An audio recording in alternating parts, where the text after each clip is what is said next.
Setelah Xian mendapatkan buah asal naga pioni, kelompok Sioyan meninggalkan penghalang binatang dan ingin memasuki reruntuhan kuno lebih dalam lagi. Mungkin ada kesempatan mendapatkan teknik kelas Tian. Kemudian kelompok Sioyan keluar dari pintu batu tempat mereka masuk sebelumnya, lalu berjalan di sebuah koridor reruntuhan kuno. Selama perjalanan, kelompok Sioyan tidak menemukan jejak kelompok Feng Qin'er. Dokter peri kecil bertanya, kemana kita harus pergi sekarang? Mari berjalan ke dalam. Harta karun yang sebenarnya seharusnya berada di tengah aula besar. Sioyan berkata dan memimpin kelompoknya berjalan menuju koridor lain. Dalam perjalanan, Sioyan bertemu cukup banyak kelompok yang mencari harta karun. Hal yang menyebabkan Sioyan merasa sedikit aneh adalah orang-orang ini sedang terburu-buru menuju ke arah tertentu. Kelompok Sioyan segera mengikuti dan mencium aroma pil obat yang sangat kaya dan mengarah pada suatu ruangan penyimpanan pil obat. Karena pil obat di tempat ini ditinggalkan oleh seorang elit dosen, daya pikat itu berlipat ganda. Kelompok Sioyan segera meningkatkan kecepatan secara maksimal dan menyusul kelompok di depan dalam beberapa saat. Mereka akhirnya sampai dan menemukan balai pil dengan mengandalkan aroma pil obat. Kelompok Sioyan kemudian memasuki gedung balai pil. Setelah mereka menuju lantai 2, dokter peri kecil meminta Sioyan memberikan semua orang penawar racun karena udara di tempat ini ada racunnya. Sioyan dan yang lainnya terkejut setelah mendengar dokter peri kecil berkata. Sioyan mengeluarkan beberapa penawar dan membagikannya kepada semua kelompoknya untuk dikonsumsi. Baru kemudian dia berkata, ada 3 cerita di balai pil ini. Ini hanyalah cerita kedua. Sepertinya harta karun sebenarnya ada di cerita ketiga. Namun karena cerita kedua memiliki udara yang beracun, sepertinya cerita ketiga tidak akan terlalu damai. Setiap orang harus berhati-hati. Semua orang mengangguk setelah mendengar peringatannya. Hanya dokter peri kecil yang tersenyum karena memiliki tubuh racun yang menyedihkan.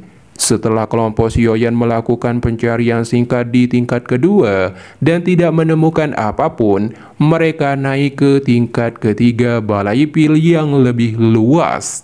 Ada berbagai ruangan pil dengan ukuran berbeda yang memenuhi area di sekitarnya. Selain itu, dokter peri kecil menyuruh semua orang berhati-hati.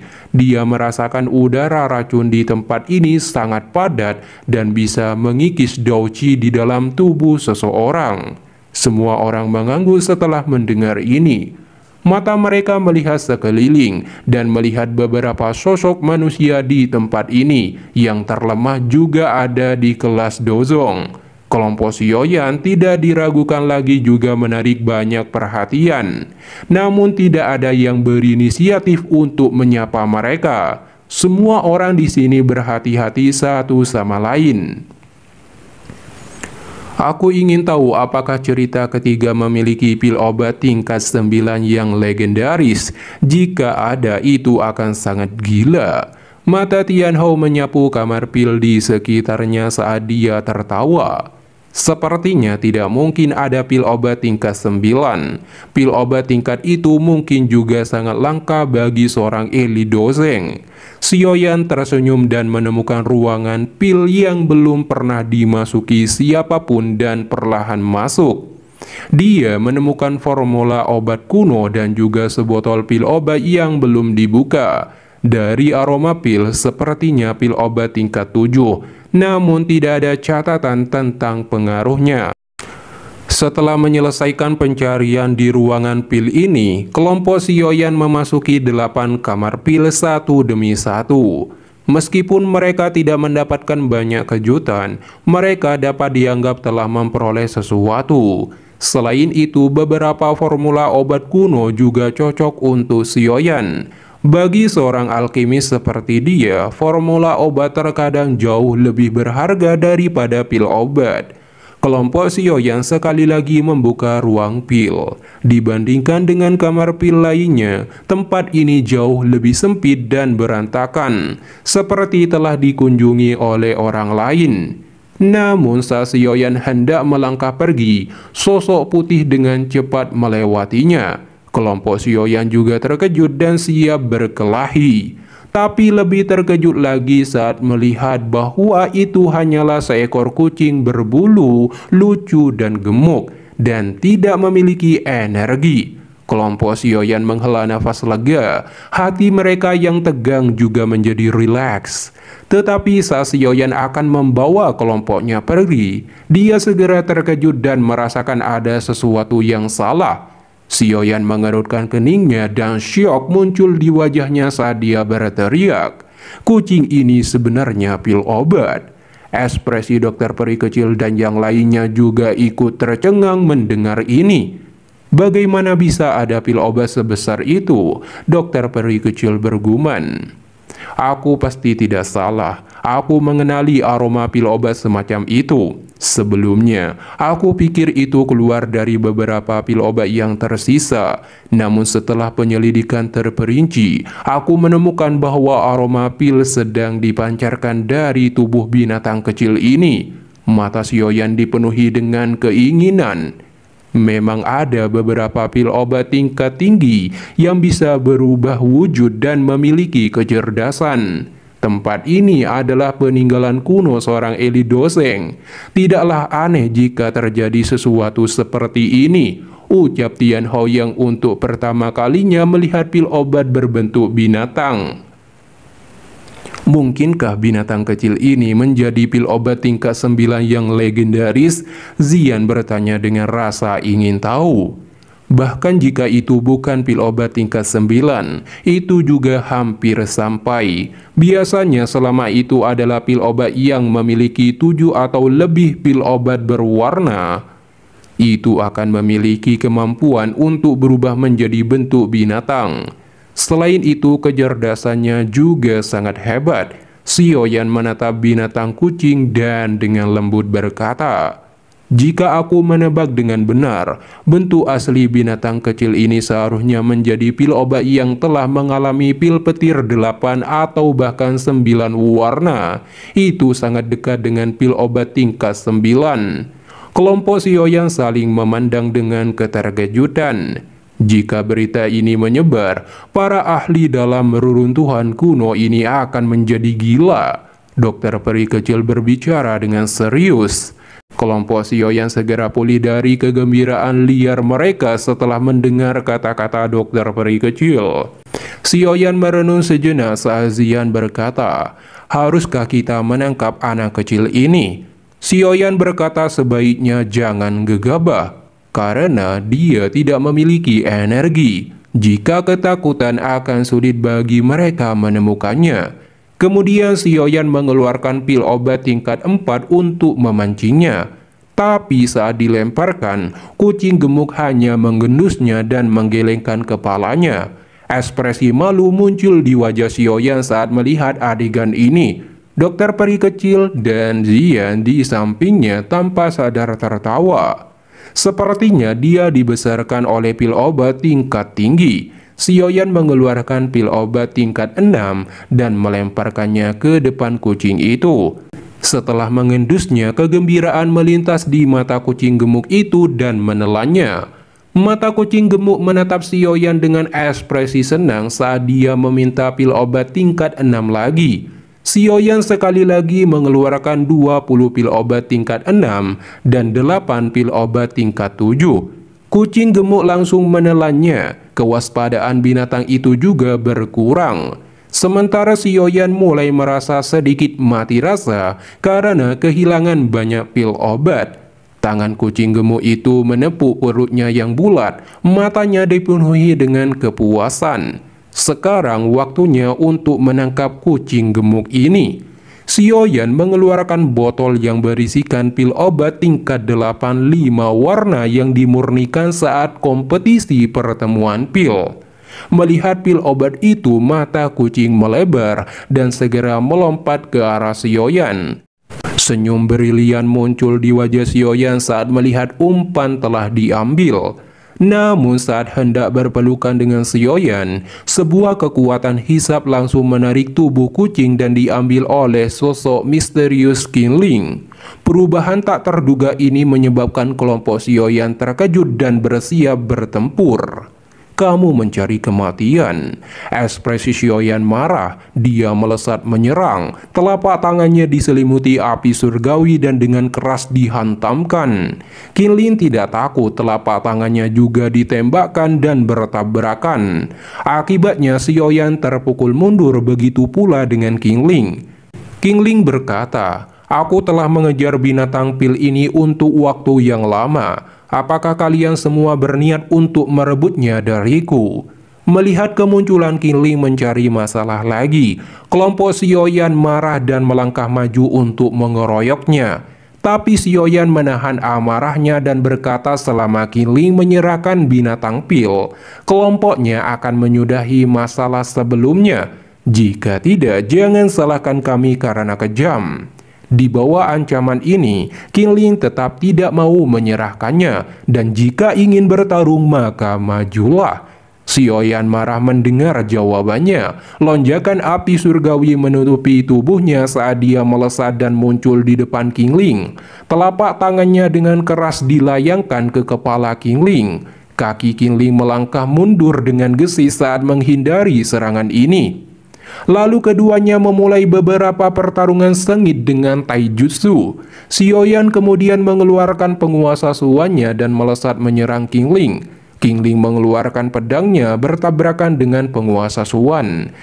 Setelah beberapa pertukaran ini, Qingling membentuk segel dan cahaya muncul dari topengnya. 10 orang keluar segera dari portal, menyerang Xiaoyan dari berbagai arah. Xiaoyan dengan cepat menghindar dan bergerak mundur. Dia terkejut melihat 2 Daozun dan 8 puncak dozong mengelilinginya. Xian memberitahu Xiaoyan bahwa orang-orang ini adalah suku Piton 9 Tanah yang tenang. Xiaoyan sungguh tidak menyangka melihat pemandangan ini. Meski merasa takut, dia masih harus mendapatkan binatang pil. Dokter peri kecil dan yang lainnya menawarkan diri untuk membantu. Tapi Xiaoyan menolaknya dan menyuruh mereka menjaga pintu dan jangan beri dia kesempatan untuk lari. Kemudian Xiaoyan dengan cepat memukuli 10 orang bawahan Qingling dengan gerakan 3000 petir dan beberapa pukulan keras. Lalu Xiaoyan mengejar dan menghajar Qingling agar menyerahkan binatang pil. Tapi di bawah tekanan ini, Qingling sangat keras kepala dan dengan marah menolak menyerahkannya. Akhirnya, Qingling menggunakan mata bunga ular 3 giok hijau untuk menghentikan pergerakan tubuh Xiaoyan. Xiaoyan terkejut melihat mata ini. Dia langsung mengenali entitasnya saat menghancurkan topeng dan berkata, "Kamu Qingling." Gadis itu juga terkejut saat dia bertanya, "Bagaimana kamu tahu namaku?" Akhirnya Qingling juga mengenalinya juga.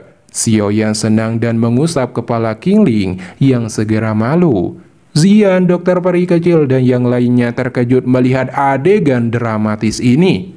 Xiaoyan kemudian bertanya bagaimana rumah ular langit memperlakukannya.